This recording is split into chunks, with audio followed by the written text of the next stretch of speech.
కొంచెం సైలెంట్ ఉండండి. ఓకే చెప్పండి. అదే అంటే ఇప్పుడు మొదట ఈ మీడియా మిత్రులందరికీ నా నమస్కారాలు.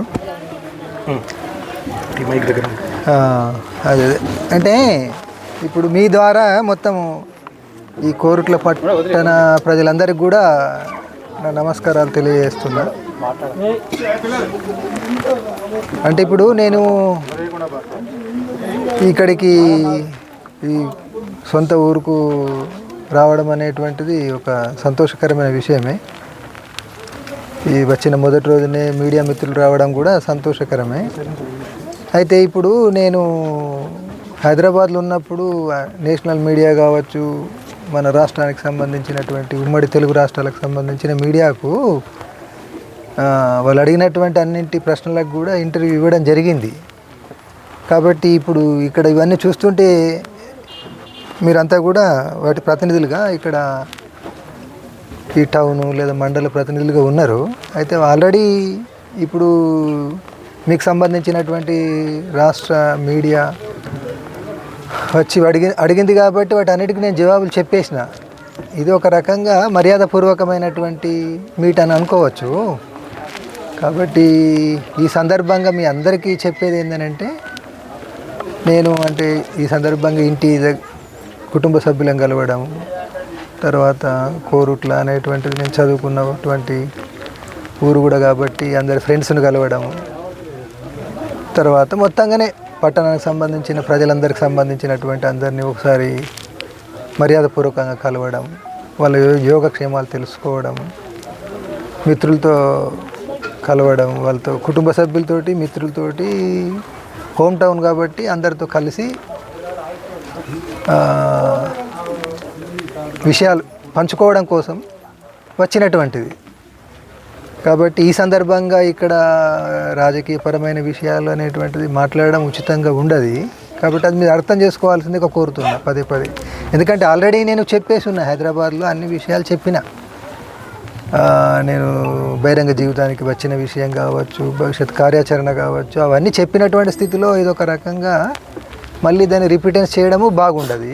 నేను వచ్చినటువంటి ఉద్దేశం కూడా కుటుంబ సభ్యుల్ని, ఫ్రెండ్స్ను, పట్టణంలో ఉన్నటువంటి అందరినీ కలవాలనేటువంటిది. ఇక గతంలో మా కాలేజీ రోజులలో వేరు రాజకీయాలతోటి పనిచేసినాము. ఎవరైనప్పటికి కూడా పార్టీలు ఏవైనా, సంఘాలు ఏవైనా అందరినీ ఫ్రెండ్స్గానే భావించి అందరితోటి కలిసి మన పట్టణానికి సంబంధించినటువంటి మంచి చెడ్డలు, వాళ్ళ కుటుంబాలకు సంబంధించిన మంచి చెడ్డలు, యోగక్షేమాలు తెలుసుకొని అభిప్రాయాలను షేర్ చేసుకోవడం అనే దానికి పరిమితమై వచ్చినటువంటిది. కాబట్టి ఈ రెండింటిని దృష్టిలో పెట్టుకున్నప్పుడు నేను వచ్చిన నేపథ్యం ఏంటిది, వచ్చిన ఉద్దేశం ఏంటిది అనేది ఒకటి మీరు దృష్టిలో పెట్టుకోవాలి. రెండవది, ఆల్రెడీ నేను హైదరాబాద్లో అన్ని విషయాలు చెప్పున్నటువంటి స్థితిలో మళ్ళీ మీరు అడిగితే కూడా రిపీటెన్సీ అవుతుంది, అంత ప్రాసంగికత రిలవెన్స్ కూడా ఉండదు. కాబట్టి మీకు విజ్ఞప్తి చేసేది ఏంటంటే, దీన్ని మళ్ళీ ఒకటి రిపీటెన్స్ చేయడం ద్వారా ఎంత కాదన్నా మళ్ళా నేను ఒక సదుద్దేశంతో చెప్పిన ఏదో దానికి మళ్ళీ వ్యాఖ్యానాలు చేయడం ద్వారా అదొక వివాదాస్పదంగా మారే అవకాశాలు ఉంటాయి. కాబట్టి పదే మిమ్మల్ని రిక్వెస్ట్ చేసేది ఏంటంటే, వివాదాలకు తావివ్వని విధంగా నేను వచ్చింది ఎందుకోసం, నా పర్పస్ ఏంటిది అనేది చెప్తే సరిపోద్ది అనేది అంతే. కాబట్టి ఇన్ని సంవత్సరాల తర్వాత వచ్చి మీ సొంత ఇల్లును, మీ సొంత మనుషులను చూసినప్పుడు మీ ఫీలింగ్ ఎట్లా? అదే సంతోషం అంటున్నా కదా, ఫస్ట్ నేను సంతోషము అంటే నేను వస్తా అని చెప్పి నేను కళ్ళ కూడా ఊహించలేదు. ఒక ప్రత్యేకమైనటువంటి అది ఒక ఇక్కడికి వచ్చినప్పుడు మీ బాల్యం గుర్తుకొచ్చిందా? గుర్తొస్తుంది కదా, గుర్తొస్తుంది. ఎందుకే ఎవరికైనా సహజమే అది, మనుషులుగా ఎవరికైనా ఉంటుంది అది. కాబట్టే నేను మీ అందరిని రిక్వెస్ట్ చేసేది ఏంటంటే, వచ్చిండ్రు మీ అందరికీ కూడా రావడం అనేటువంటిది ఒక రకంగా గౌరవ సూచకంగానే నేను ఫీల్ అవుతున్నా. ఇంతమంది రావడం, విషయాలు తెలుసుకోవడానికి సంబంధించింది అంటే నేను ఇంటికి వచ్చిన సందర్భంగా మీరు అందరు రావడం అనేది నాకు కూడా గౌరవమే. కాబట్టి మనం ఈ మీటింగ్ను అంటే టౌన్లో అందరితోటి ఒక అంటే కుటుంబంగానే, టౌన్ అంతా కూడా కుటుంబంగానే,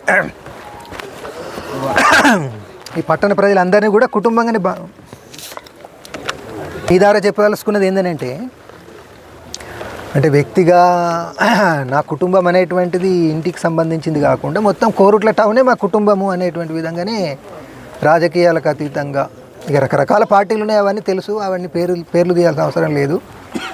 రాజకీయాలు, ఐడియాలజీ అవన్నీ ఏమున్నా కోరుట్ల అనేటువంటిది హోమ్ టౌన్గా నేను భావిస్తున్నా కాబట్టి, వాస్తవం కూడా కాబట్టి అందరు నా కుటుంబ సభ్యులే అని అనుకుంటున్నా. అదే దృష్టితోటి అందరి దగ్గర అప్రోచ్ అయిపోయి అందరినీ ఫ్రెండ్లీ రిలేషన్స్ తోటే వ్యవహరించాలనేటువంటిది, అంతే తప్ప మళ్ళీ తిరిగి ఇక్కడికి వచ్చేసి ఈ వచ్చిన మరుక్షణమే రాజకీయాలకు, వివాదాలకు తావిచ్చే విధంగా మాట్లాడడం ఉచితమైంది కాదు. అది సందర్భాన్ని బట్టి కూడా మీరు అడగడము, నేను మాట్లాడడం ఉండాలి. ఇక సందర్భాన్ని గమనించకుండా మనం అడగడం కూడా అది బాగుండదు అనేది మీ అందరితో రిక్వెస్ట్. అంటే మీరు వచ్చి రాగానే మీకు పాత స్నేహితులు అందరూ కలిసి ఒకసారి మూకుమ్మడికి ముంగటికి వచ్చేసరికి మీ దగ్గరకు వచ్చేసరికి కొంతమంది గుర్తుపట్టలేక ఇతనా అని పరిచయాలు చేయించుకోవాల్సిన పరిస్థితి, అట్లాంటి పరిస్థితి ఎట్లా అనిపించింది మీకు? అది ఇక ఉంటుంది, ఇక మనిషి సహజం కదా, నైజం కదా. అంటే ఇన్నేళ్ళు దూరంగా ఉండి ఒక్కసారి అని అంటే మనిషి యొక్క శరీర ఆకృతి మారిపోతుంది, మార్పులు. మేమంతా అంటే 18-19 సంవత్సరాల వయసులో ఉండి ఇప్పుడు ఒక్కసారికి వచ్చేసరికి వెంటనే పోల్చుకోలేని స్థితి. అయితే నేను తమ్ముడు గంగాధర్ వచ్చినప్పుడు, అంజన్న వచ్చినప్పుడు చెప్పిన అందరినీ గుర్తు చేసిన ఉంటాయి.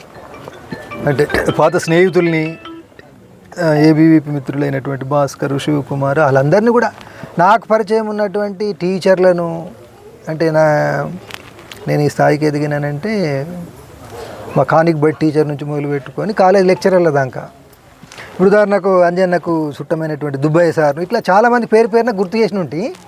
అట్లా రేపు కూడా అందరి దగ్గరికి వెళ్ళి పలకరిద్దామనేది. అట్లా చెప్పాలంటే చాలామంది పేర్లు గుర్తొస్తారు 42 సంవత్సరాలు కదా.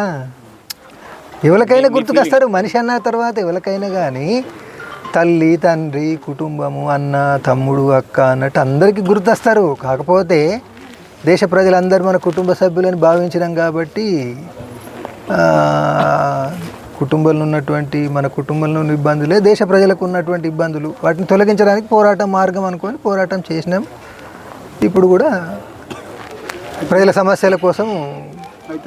మీరు విద్యార్థి దశ నుండి ఇక్కడ నుండి వెళ్ళారు. ఇప్పుడు ఇక్కడేదో పట్టణంలో గ్రామీణ ప్రాంతంలాగా నేను స్వయంగా కానీ ఆనాడు ఇక్కడ పట్టణ ప్రజలు కానీ ఏదో పెద్ద సమస్య ఎదుర్కొని చాలా ఇబ్బంది పడ్డది అనేటువంటిది అయితే నాకేం గుర్తు రావడం లేదు. కానీ ఒక దోపిడీ పీడన లేనటువంటి సమాజం అని అంటాం చూడండి.